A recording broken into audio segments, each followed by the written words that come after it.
Brexit, of course, one of the big issues facing business today, particularly those who trade with the EU. And who better to discuss that than Stephen Martin, the new head of the business lobby group, the Institute of Directors. Stephen, thank you for joining us tonight. And let's just start with that question that raised essentially by Lord Kerslake. Is the civil service now kind of prepared? Are you concerned about the lack of preparedness in UK government for this? Our members, surprisingly, are actually quite optimistic about the future.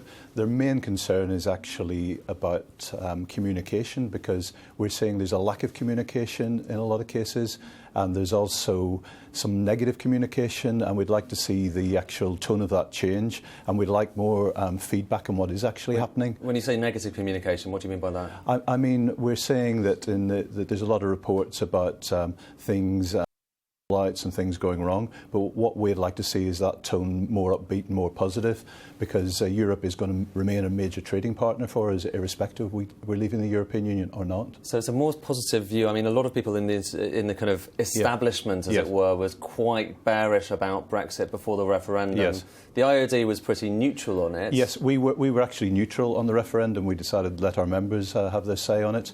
But on the recent survey, we've done the most recent one, we've actually got the highest positive reaction from that 56% of our members are more upbeat. The most positive we've been actually since the actual referendum itself. And so, and how about that question of the type of Brexit? We now know that we're heading out of the single market. Yes. Is that a cause for concern? Because, of course, for some of your business, that matters. It does, very much so. We'd like to see more regular communication actually telling us what is going on, and to see more detail. We know it's difficult to give us all the detail, but our members would like to see more detail about what is actually happening and what is not happening, rather than reading about reports in the press.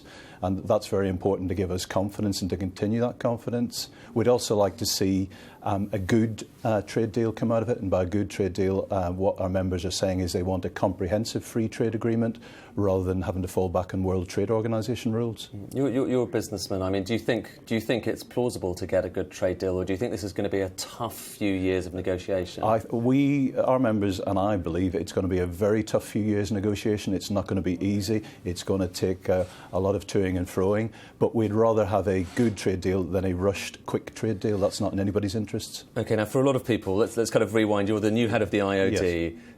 What is the point of the IoD? What is the point of the IoD? Yeah. Well, the major point of the IoD is we want, I'll say three things. We want to have better directors, we want to have better companies, and we want to have a better economy. And by being part of the IoD, we can actually contribute to that debate. We're at the forefront of the corporate governance debate, which is very important, as we know a lot about the shareholder concerns about executive pay, and also about some of the corporate scandals we've had in the past few years. So we're at the forefront leading that debate, putting forward a case for good business practice and good business leaders. Your predecessor said that your predecessor Simon Walker was quite hot on that issue of executive pay. Do you still see that as one of the key priorities? You know, a lot of businesses, a lot of businessmen getting paid a lot of money at the moment. It is a key priority for our members, because most of our members are not paid vast sums of money and have vast LTIPs to hand. So when they see that in the press, it gives them a bad name, it gives all business a bad name. So yes, of course, we're very concerned about that. OK, Stephen Martin, your first broadcast interview since becoming head of the IoD. Thank you very much for talking to us today. Thank you very much.